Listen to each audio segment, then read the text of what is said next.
जब जब किसी राज्य में अपराध चरम सीमा पर होता है, तब तब धर्म का रखवाला बनकर आता है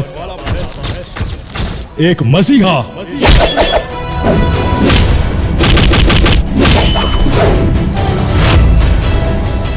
ये लल्लन सिंह कौन है? अरे साहब, इस एरिया के बहुत ही सम्मानित आदमी हैं। लल्लन सिंह? ये थाना सब इसी की मेहरबानी पे चलता है साहब।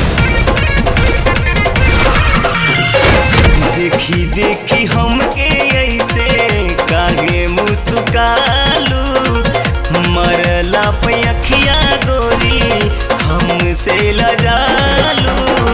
बोला जल्दी अपना इंतजार होके।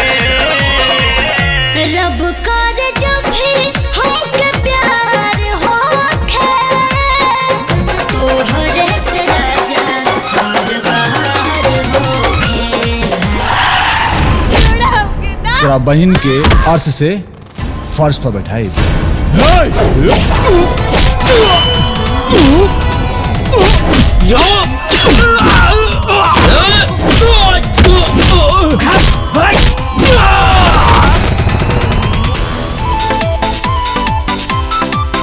अभी बाकी बाटे राजा पूरा रात जी, कुछ भली बतियाई करे बात जी। जनी खुशी में फुलाना जैसे फूल जाए, मत छुई छाई पातर कमरे सड़िया खोल जाए।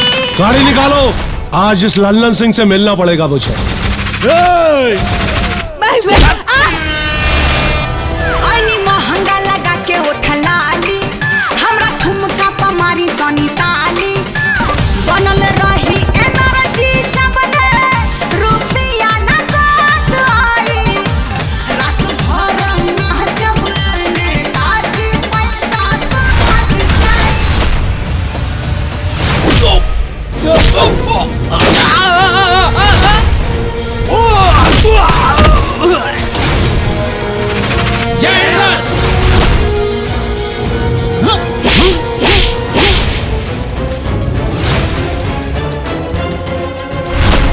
लल्लन सिंह के खिलाफ हम गवाही दे। काट के फेंक दे। शाबाश इंस्पेक्टर।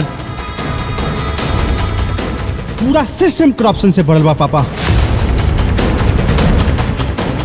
लल्लन सिंह ओकरे पूरे परिवार के खत्म कर दिलस। भड़ुआ बारे का जौना देह पर भर्ती होला ना, ओकरा खातिर पूरा देश ओकर परिवार होला। तू अभी इंस्पेक्टर विक्रम सिंह के जानत नहीं खे। यदा यदा हि धर्मस्य ग्लानिर्भवति भारत, अभ्युत्थानमधर्मस्य तदात्मानं।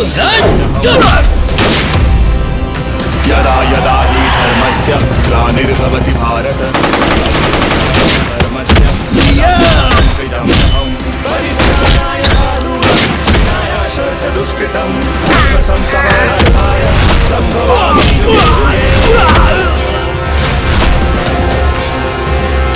यदा यदा हि धर्मस्य ग्लानिर्भवति भारत, अभ्युत्थानमधर्मस्य तदात्मानं सृजमहं परित्राणाय साधूनां च दुष्कृतं